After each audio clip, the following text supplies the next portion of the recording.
बारे में पढ़ेंगे और जानेंगे कि क्रिया किसे कहते हैं। अगर अभी तक आपने हमारे चैनल को सब्सक्राइब नहीं किया तो सब्सक्राइब जरूर कीजिए।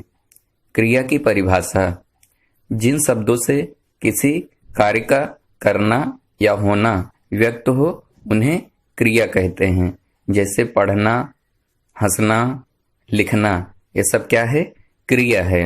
जिन शब्दों से किसी कार्य का करना या होना व्यक्त हो उन्हें क्रिया कहते हैं। मतलब कार्य के होने या करने को क्रिया कहा जाता है। क्रिया के भेद: कर्म के आधार पर क्रिया के दो भेद होते हैं। भेद यानी कि प्रकार। पहला जो है सकर्मक क्रिया, दूसरा है अकर्मक क्रिया। इन क्रियाओं के बारे में हम विस्तार से देखते हैं। सकर्मक क्रिया: जिन क्रियाओं के साथ उनका कर्म होता है उन्हें सकर्मक क्रिया कहते हैं।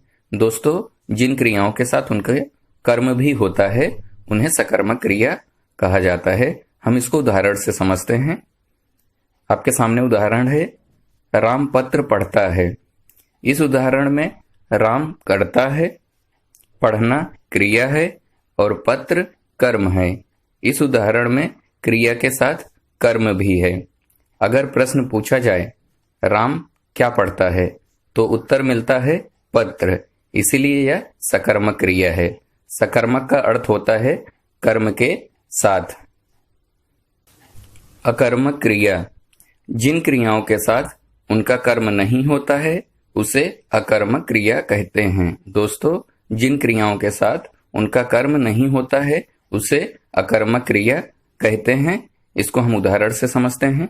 आपके सामने उदाहरण है, राम जाता है।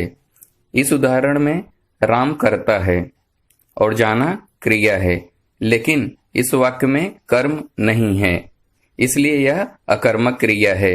अकर्मक का अर्थ होता है बिना कर्म का वाक्य। मतलब इसमें राम क्या करता है नहीं मालूम है। क्रिया के अन्य भेद: दोस्तों, क्रिया के कुछ और भी प्रकार होते हैं, जैसे कि संयुक्त क्रिया, सहायक क्रिया, प्रेरणार्थक क्रिया। अभी इन क्रियाओं के बारे में भी हम विस्तार से समझते हैं।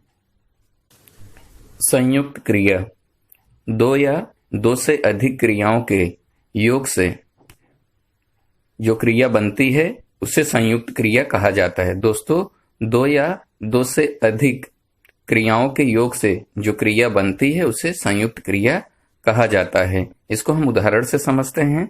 आप उदाहरण देख सकते हैं, राम बैठकर खाना खाता है। इस उदाहरण में बैठना और खाना क्रिया है।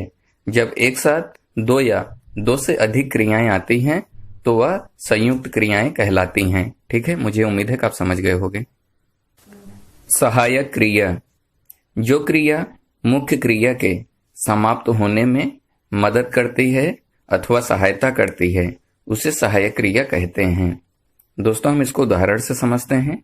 आपके सामने उदाहरण है, राम विद्यालय गया होगा। इस उदाहरण में गया जो है मुख्य क्रिया है और होगा क्रिया को समाप्त होने में सहायता कर रही है, इसलिए यह सहायक क्रिया है। प्रेरणार्थक क्रिया: जहां कर्ता कार्य स्वयं न करके किसी दूसरे से करवाता है अथवा उस क्रिया को करने की प्रेरणा देता है उसे प्रेरणार्थक क्रिया कहते हैं। इसको चलो हम उदाहरण से समझते हैं। दोस्तों, आपके सामने उदाहरण है, अध्यापक ने छात्रों से पत्र लिखवाया। इस उदाहरण में अध्यापक जो करता है वह पत्र न लिखकर छात्रों से लिखवाया है, अर्थात कर्ता ने कार्य खुद न करके दूसरे से करवाया है, इसलिए यह प्रेरणार्थक क्रिया है।